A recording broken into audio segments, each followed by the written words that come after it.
नमस्कार दोस्तों, मैं आपके साथ अर्चना सिंघल। वर्तमान में गुटनिरपेक्ष आंदोलन में 120 सदस्य देश और 16 पर्यवेक्षक देश हैं और कई अतिथि देश जिनका निर्धारण प्रत्येक शिखर सम्मेलन में किया जाता है। 1992 से ही किसी यूरोपीय देश ने शिखर सम्मेलन का आयोजन नहीं किया और इसकी अध्यक्षता का चक्रण एशिया, अफ्रीका और अमेरिकी क्षेत्र के देशों में हुआ है। इसके साथ ही दोस्तों, कोरोना से कैसे मिले निजात, देशों में आपसी सहयोग बढ़ाने पर बात, आतंकवाद का कैसे किया जाए सफाया आदि बातों को लेकर के गुटनिरपेक्ष सम्मेलन का आयोजन किया गया। यह सम्मेलन 4 मई 2020 शाम 4:30 बजे वीडियो कॉन्फ्रेंसिंग के जरिए हुआ। नेम सम्मेलन में पीएम मोदी भी शामिल हुए। नरेंद्र मोदी ने पाकिस्तान पर निशाना साधते हुए बोले कि कुछ लोग फैला रहे हैं आतंक का वायरस। जी हाँ दोस्तों, इस गुटनिरपेक्ष सम्मेलन यानी देशों का ये सम्मेलन अजरबैजान के राष्ट्रपति इल्हाम अलीयेव की कोशिशों के बाद आयोजित किया जा रहा है। इल्हाम अलीयेव गुटनिरपेक्ष सम्मेलन के मौजूदा चेयरमैन हैं। प्रधानमंत्री नरेंद्र मोदी वीडियो कॉन्फ्रेंसिंग के जरिए इस कार्यक्रम में शामिल हुए। इसके साथ ही प्रधानमंत्री नरेंद्र मोदी ने सोमवार को गुटनिरपेक्ष यानी नेम देशों के वर्चुअल सम्मेलन में हिस्सा भी लिया। यह सम्मेलन कोरोना वायरस के वैश्विक संकट से उपजे खतरे को देखते हुए आयोजित किया गया है। सम्मेलन में प्रधानमंत्री नरेंद्र मोदी ने कहा कि हमने दुनिया के 123 देशों में मेडिकल सप्लाई सुनिश्चित कराई है, जिनमें 59 गुटनिरपेक्ष राष्ट्र भी शामिल है। इसके साथ ही नरेंद्र मोदी ने कहा कि लोग अगर साधारण आयुर्वेदिक घरेलू नुस्खे अपनाएं तो उनकी रोग प्रतिरोधक क्षमता बढ़ सकती है।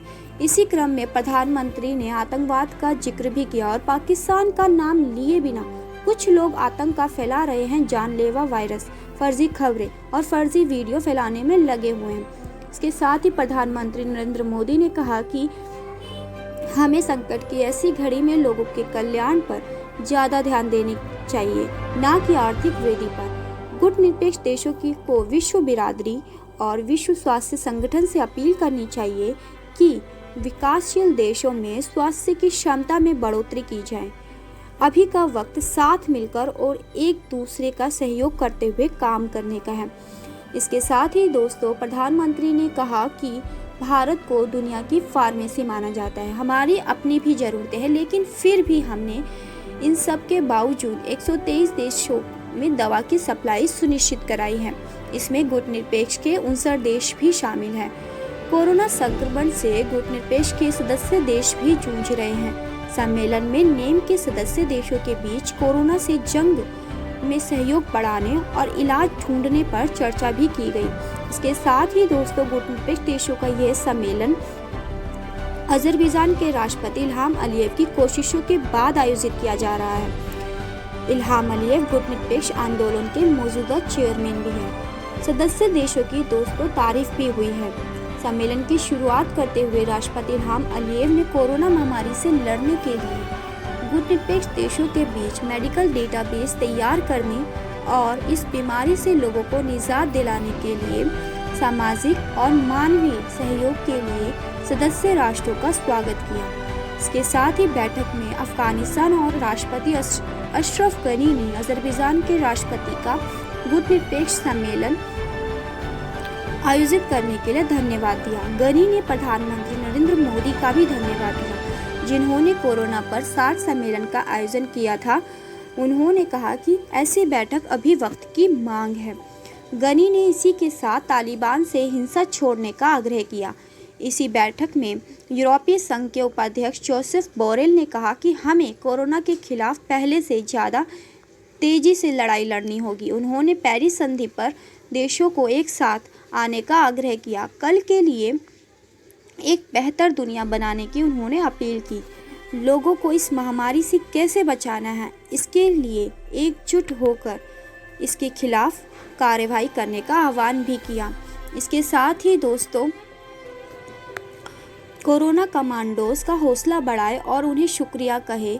इसी के साथ इसी बैठक में विश्व स्वास्थ्य संगठन WHO के महानिदेशक डॉक्टर अदमान टेड्रास ने कहा कि कोरोना महामारी के बीच देशों के बीच आपसी सहयोग बढ़ाना होगा।